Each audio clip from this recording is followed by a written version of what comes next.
Hello there guys and girls, this is the Brush Prince with another Total War Attila tournament match. This is Cup of Nations 2015, group stage, group 3 I believe, no, group 7, my bad, it is group 7, that is Achilles' group.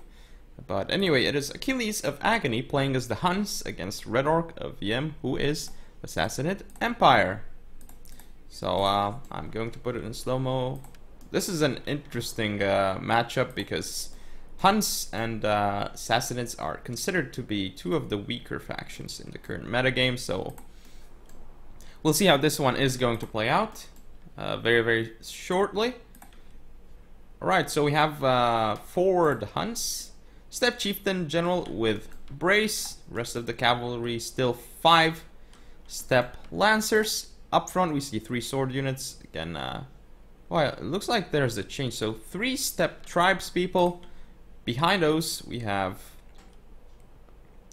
1, 2, 3, 4, 5 Bosphorus warriors, and all the way in the back, 6 War warriors. So this is very strong infantry contingent for the Huns. Kind of difficult to get something stronger than that in terms of infantry, but we'll see. So now, for the Assassinates, we see the Savarin Sardar General, gold 1. With fast charge on him. Interesting. Let's see the rest of his forces. On his right flank, Persian mounted warriors, silver 3 and 1 gold 1. On his left, 2 silver 3 Persian mounted warriors. And we actually have an armored Indian elephant unit, bronze 1. Very interesting.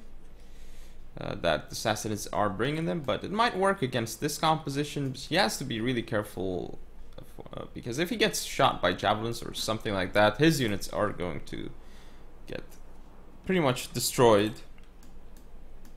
So now let's look at the infantry contingent. So up front we see 3 pagan band. I guess I'm gonna call them right like that, pagan band.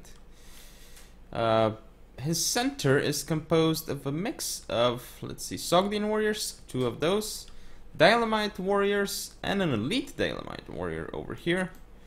And then on the flanks, again, he has Sogdian warriors over here, so 4 Sogdians in total. Very interesting.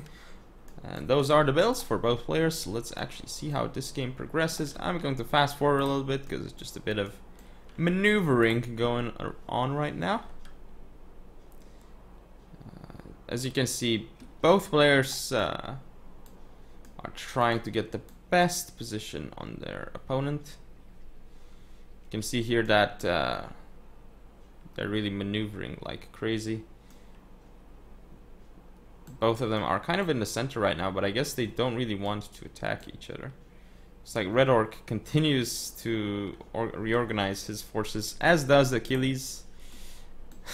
Both of them are trying to flank each other, but they can't actually do it. They can't do it because each of them are reacting to each other's movements right now, which I guess makes it kind of difficult for one of them to attack. But now Achilles is going to move all the way to the right with his whole army. And looks like we might soon have an engagement. Red Orc is pulling so far back his forces, very close to the red line, I guess.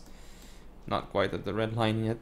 Both players still reorganizing, and this is quite weird what is actually going on over here. So yeah, Achilles has set up his forces, and it looks like we might actually have the engagement starting very soon. It's gonna be a frontal engagement, I guess. Who has the stronger brute force? So let's see. Achilles not getting charges off with his shock cav. Now looks like he will. Oh, the Step Tribespeople are gonna get charged by Persian mounted warriors, but this means javelins. No javelins from the Bosphorus warriors. They are not actually prepared. Ooh, the Step Tribespeople supporting this cavalry engagement. It's gonna go well for the Huns. Routing pagan band with Step Lancers, but he lost a lot of that unit though. Step Lancers coming in here to support against extra Persian mounted warriors. And these Persian mounted warriors took a lot of damage, but I think that, yeah, definitely the Huns should have an advantage in the grind out. The Indian elephants are alive, but I think the Huns should be keeping their Bosphorus warriors behind just to throw javelins into the Indian elephants, because this is not gonna go well if you just blob against the Indian elephants and not throw your javelins. These guys should be throwing their javelins, but now they gained an attack. They got an attack order, so they will not throw their javelins, actually. So the elephants could win the game here for Sassanids, because it looks like the javelins were not thrown. So over here, the Shock Cav, the Steppe Lancers, trying to get into the Pagan Band. But doesn't really matter at this point, because it's just going to die to Ur warriors. Urs still haven't lost a man. Extra Urs charging in as well. And looks like the left flank has gone to Achilles, to the Huns. It's going very well here. These Ur warriors are, however, not charging the elite Daylamites, which is a mistake. And these elephants coming back in for another charge into all those infantry units. They're gonna do massive damage. This Persian mounted warrior is going to die though. You can see right now the Huns are losing so much in the center here to these elephants. The elephants are making their presence felt. I don't really see them normally, and because they are very expensive. They cost over 2,000, I believe. This specific armored Indian elephant unit costs around 2,500, which is very expensive and still only has gotten 200 kills, and it's basically being used almost perfectly by Assassinids, which I mean, he should have gotten a lot more kills with them, or it should have been more expensive, because you can see they're not doing a lot here, even though they didn't really get javelins onto them. But still looks good for the Huns. This elite Dalamite warrior is going to get killed by all these units. The center, though, not looking so good for the Huns, but still a lot of Urs around, and the Urs are going to kill the Sogdian warriors here. Even Steppe tribes people coming around. The Savran Sardar general might prove to be a problem, but Elephant is basically done. Savran Sardar getting to this Bosphorus warrior unit, I believe, is it? Yes, Bosphorus warrior. Let's zoom in here and just watch these Ur warriors destroy these Sogdians. It's just gonna be insane how they do it. Ur warriors are just so good in melee. Probably the most cost-effective infantry unit in the game, I think. Look at them dealing with the Sogdian warriors. No problem whatsoever. They just easily got through and mopped up the fight here. But yeah, still some units left on the field for Assassinids, but at this point there's just not enough for them.